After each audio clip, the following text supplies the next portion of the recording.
সবাইকে অর্থবহ ঐক্য গড়ে তোলার জন্য ইসলাম মানুষের শান্তি নিরাপত্তা এটা তুলে ধরতে হবে। বাংলাদেশের রাজনৈতিক ইতিহাসে ডক্টর মাওলানা মতিউর রহমান নিজামী এক সুপরিচিত, প্রজ্ঞাবান ও কালজয়ী ব্যক্তিত্ব। তিনি একাধারে বিদগ্ধ রাজনীতিবিদ, ক্ষুরধার চিন্তাবিদ, সুবক্তা এবং সফল রাষ্ট্রনায়ক হিসেবে নিজেকে প্রতিষ্ঠিত করেছিলেন। ছাত্র জীবনের অসাধারণ মেধা থেকে শুরু করে পরবর্তী জীবনে একজন পরিচ্ছন্ন, আদর্শবান মন্ত্রী এবং দায়িত্বশীল সংগঠনের অভিভাবক হিসেবে তার অবদান, নীতি আদর্শ বাংলাদেশের সামাজিক ও রাজনৈতিক সংস্কৃতিতে গভীরভাবে প্রভাব বিস্তার করেছে। অসাধারণ মেধা ও শিক্ষা জীবনের উজ্জ্বল স্বাক্ষর রেখেছিলেন তিনি। তার একাডেমিক অর্জন ছিল অত্যন্ত ঈর্ষণীয় ও বহুমুখী। শৈশব থেকেই তিনি পড়াশোনায় তার অসাধারণ মেধা ও বুদ্ধিমত্তার পরিচয় দেন। তৎকালীন সমগ্র নিখিল পাকিস্তানে অনুষ্ঠিত পরীক্ষায় ফার্স্ট স্ট্যান্ড বা প্রথম স্থান অর্জন করে তিনি নিজের প্রজ্ঞা, প্রতিভা ও মেধার বিরল দৃষ্টান্ত স্থাপন করেছিলেন। পরবর্তীতে তার এই একাডেমিক উৎকর্ষ এবং গভীর জ্ঞানচর্চা রাজনৈতিক ও কর্মজীবনের সিদ্ধান্ত গ্রহণ, সুশাসন প্রতিষ্ঠা ও বুদ্ধিবৃত্তিক লড়াইয়ে অপরিসীম শক্তি হিসেবে কাজ করেছে। ইসলামী দর্শনে গভীরভাবে অগাধ প্রজ্ঞার অধিকারী আলেম দ্বীনের মৌলিক ও সূক্ষ্ম বিচার বিশ্লেষণের ক্ষেত্রে তার অসামান্য জ্ঞান প্রদর্শন করেছিলেন। আলেম হিসেবে তার প্রজ্ঞা, বুদ্ধি এতটাই উঁচু মাপের ছিল যে সমকালীন অনেক প্রবীণ ও বিদগ্ধ ব্যক্তিবর্গ ইসলাম সংক্রান্ত জটিল মাসালা ও জীবন ঘনিষ্ঠ বিধান সম্পর্কে তার মূল্যবান পরামর্শ গ্রহণ করতেন। জ্ঞানের প্রতিটি স্তরে নিজের এই শ্রেষ্ঠত্ব অক্ষুণ্ণ রেখে তিনি আদর্শভিত্তিক পথ চলার পথ প্রদর্শক হিসেবে নিজেকে গড়ে তোলেন। বাংলাদেশের গণতান্ত্রিক ও সংসদীয় রাজনৈতিক অঙ্গনে মাওলানা নিজামী ছিলেন অত্যন্ত দূরদর্শী, কৌশলগত ও আপোষহীন এক নিদর্শক।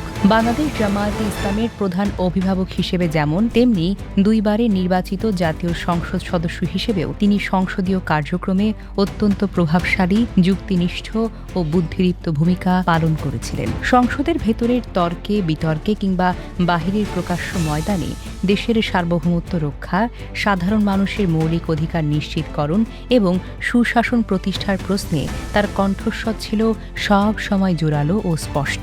যে কোনো রাজনৈতিক উত্তেজনা, অস্থিতিশীল পরিস্থিতি বা উস্কানিমূলক রাজনীতিতে মাওলানা নিজামীর সংঘাতের পরিবর্তে সব সময় গঠনমূলক ও শান্তিপূর্ণ সমাধানের পথ বেছে নিতেন। তিনি বিশ্বাস করতেন, কাদা ছোড়াছড়ি ও পারস্পরিক বিদ্বেষ কোনো রাজনৈতিক সংকটের সমাধান হতে পারে না। রাজনৈতিক অঙ্গনে ভিন্ন মত বা মতপার্থক্যকে তিনি অত্যন্ত স্বাভাবিক হিসেবে দেখতেন এবং যে কোনো গঠনমূলক সমালোচনা বা বিরুদ্ধ মতবাদকে উদার মন মানসিকতা, ভালোবাসা নিয়ে বুকে টেনে নেওয়ার শিক্ষা দিতেন। দেশের সকল ইসলামী দল, আলেম ওলামা এবং গণমানুষের অধিকার ও মর্যাদা রক্ষার স্বার্থে তিনি সব সময় সীমানার ঊর্ধ্বে উঠে প্রতিনিধিত্বশীল ভূমিকা রেখে গেছেন। মাওলানা মতিউর রহমান নিজামীর কর্মজীবনের অন্যতম উজ্জ্বল ও অনুকরণীয় অধ্যায় ছিল 4 দলীয় জোট সরকারে তার সফল মন্ত্রিত্বের মেয়াদ। তিনি তার মেয়াদের দুটি অত্যন্ত গুরুত্বপূর্ণ মন্ত্রণালয় পরিচালনা করেছেন, যার মধ্যে শিল্প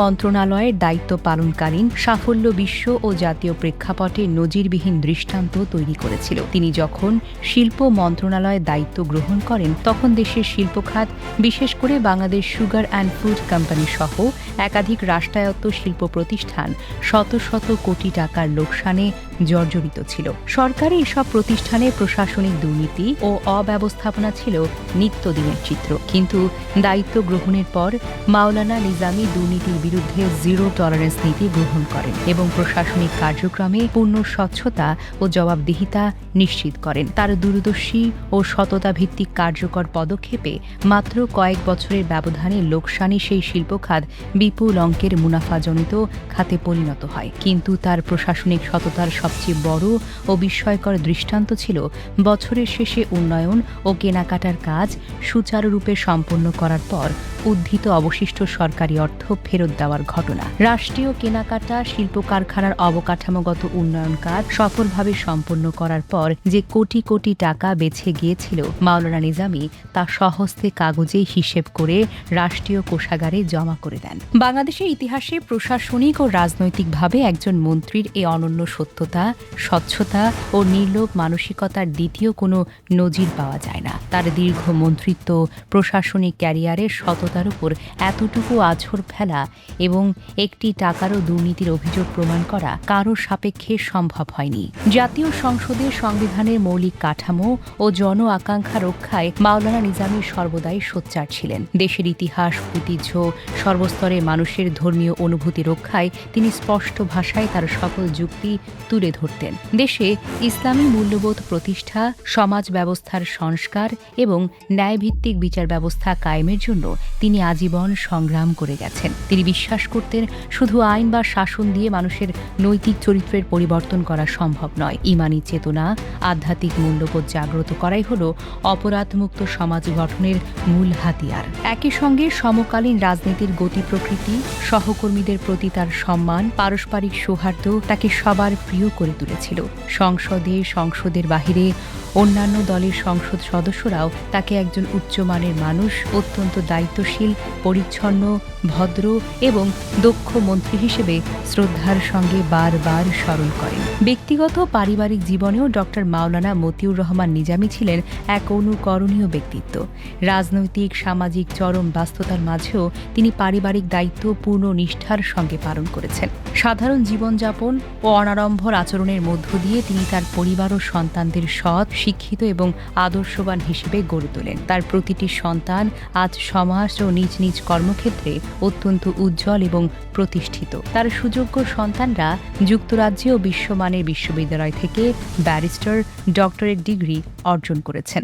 আইন, শিক্ষা ও রাজনীতির অঙ্গনে পিতার আদর্শ ও যোগ্যতার যথাযথ প্রতিনিধিত্ব করে গেছেন তিনি। কারাগারে কিংবা চরম প্রতিকূল ও জীবন মরণ পরীক্ষার মুহূর্তেও তার ধৈর্য, আত্মবিশ্বাস, অটল ঈমান, মহান আল্লাহর প্রতি সুদৃঢ় আস্থার পরিচয় ফুটে উঠেছে। মানবতা বিরোধী অপরাধের নামে তার উপর নেমে আসে অবর্ণনীয় নির্যাতন। স্যাঁতস্যাঁতে দেয়াল, অন্ধকার এক প্রকোষ্ঠে জীবনের শেষ সময় কাটিয়েছেন তিনি। যিনি জীবনের আলো ছড়িয়েছিলেন জ্ঞানের আঙ্গিনায়, রাষ্ট্র পরিচালনার মহান দায়িত্ব যার সততা ছিল অতুলনীয়। জীবনের শেষ দিনগুলোতে তাকে বন্দী করে রাখা হয়েছিল মাত্র 8 ফুট দীর্ঘ আর 6 ফুট প্রস্থের এক অন্ধকার ঘরে। চিন্তা করা যায়, এই ছোট্ট 4 দেয়ালের ভেতরে শৌচাগার, আর সেখানেই দিন রাত 24টি ঘণ্টা নিঃশব্দে কেটেছে জীবনের শেষ মুহূর্তগুলো।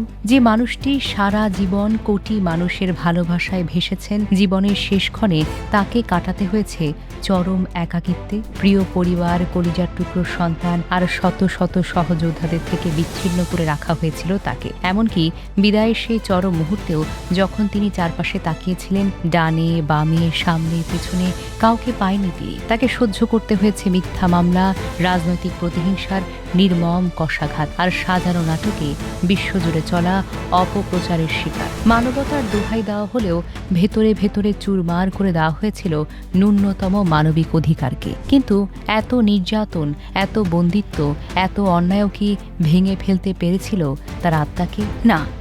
ফাঁসির মঞ্চে হাঁটার সময় যখন প্রহরীরা তাকে ধরতে গিয়েছিলেন, তিনি শান্ত ও দৃঢ় কণ্ঠে বলেন, আমাকে ধরো না, আমি হেঁটে হেঁটে আল্লাহর কাছে যেতে চাই। দেহের উপর অন্যায় নির্যাতন চালানো যায়, কিন্তু ইমানের সুউচ্চ পর্বতকে যে ভাঙা যায় না। মাওলানা মতিউর রহমান নিজামীর শেষ দিনগুলো এই করুণ আর বীরত্বগাথা ইতিহাস আজীবন নিঃশব্দে সেই সাক্ষ্যই দিয়ে যাবে। চরম কঠিন মুহূর্তেও তিনি শত্রু মিত্র নির্বিশেষে সকলের হেদায়েত এবং সমগ্র দেশ ও মুসলিম উম্মার কল্যাণ কামনায় মোনাজাত করেছেন। মাওলানা মতিউর রহমান নিজামী ছিলেন এক বিরল মেধা, অনন্য সততা ও সুদৃঢ় নীতিবোধের সমন্বয়ে গঠিত এক অবিস্মরণীয় ব্যক্তিত্ব।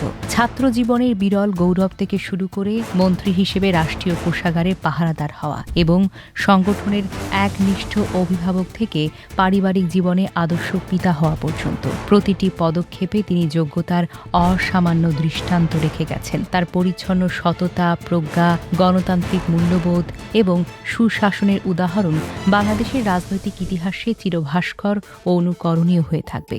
তবে একটা কথা বলতেই হয়, রাজনীতি ও সময়ের স্রোতে ইতিহাস অনেক সময় অদ্ভুত এবং নাটকীয় আবর্ত তৈরি করে। একসময় যে সত্যকে রাষ্ট্রীয় নিপীড়ন ও অপপ্রচারের ভয়ে প্রকাশ্যে উচ্চারণ করা ছিল কঠিন ও আশঙ্কাজনক, সময়ের পরিক্রমায় সেই সত্যই আবার বিজয়ের স্বাদে ফিরে আসে। বাংলাদেশ জামায়াতে ইসলামের সাবেক আমির ও সাবেক মন্ত্রী শহীদ মাওলানা মতিউর রহমান নিজামীর সন্তান ব্যারিস্টার নাজিবুর রহমান মোমেন আজ এমপি।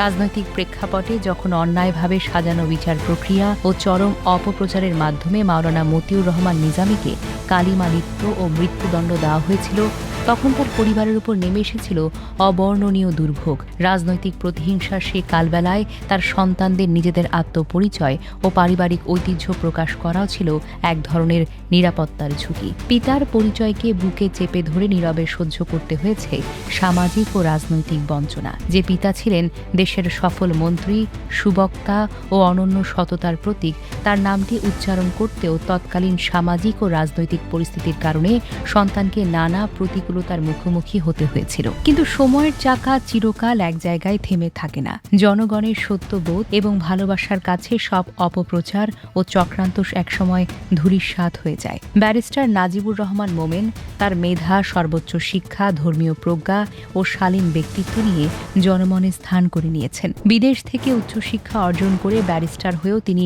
স্বদেশের মাটি ও মানুষের কাছে ফিরে এসেছেন এবং পিতার বাকি কাজগুলো এগিয়ে নিয়ে যাওয়ার শপথ করেছেন। পাবনা ১ আসনের জনগণ ব্যালটের মাধ্যমে তার রায় প্রদান করেছে। তৎকালীন পক্ষপাত দুষ্ট ব্যবস্থার সমস্ত অপবাদকে মিথ্যা প্রমাণ করে সাধারণ মানুষ বিপুল ভোটে মাওলানা নিজামীর সুযোগ্য সন্তানকে তাদের প্রতিনিধি হিসেবে সংসদে পাঠিয়েছে। যে ছেলে একসময় বাবার পরিচয় প্রকাশ্য দিতে শঙ্কার মুখোমুখি হতেন, আজ সেই ছেলেই নিজ যোগ্যতায়, জনগণের বিপুল ভালোবাসায় সিক্ত হয়ে দেশের জাতীয় সংসদে এমপি হিসেবে প্রতিনিধিত্ব করেছেন। সংসদে দাঁড়িয়ে আজ তিনি দেশের খেদমত করেছেন, প্রবাসীদের অধিকার নিয়ে কথা বলেছেন এবং এলাকার জনগণের কল্যাণে কাজ করে যাচ্ছেন। এটি ধৈর্য, সততা, মেধা এবং জনগণের ভালোবাসার ঐতিহাসিক বিজয়। এতেই প্রমাণ হয় সত্যকে সাময়িকভাবে চাপা দেওয়া গেলেও ইতিহাস সবসময় তার সঠিক বিচার করে।